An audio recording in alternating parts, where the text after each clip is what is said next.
మనకి ప్రధానమంత్రి గారిని ఒకటే ఒక పదంతో పిలుస్తాం, కర్మయోగి.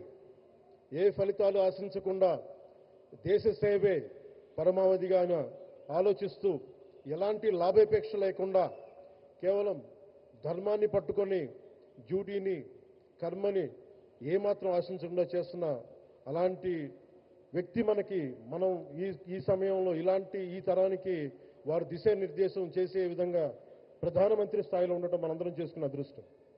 One who performs duty with truth, righteousness and discipline without attachment to results and dedicates action to the protection of the motherland attains eternal glory.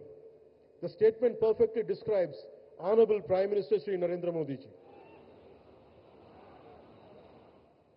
Our Honorable Prime Minister Shri Narendra Modi ji is not just leading a government, ఆయన ప్రభుత్వాన్ని ఒకటే నడపట్లేదు, రెండు తరాల్ని నడుపుతూ ఒక alpha రాబోయే ఇప్పుడు పుట్టిన బిడ్డలకి దిశానిర్దేశం చేస్తున్నారు.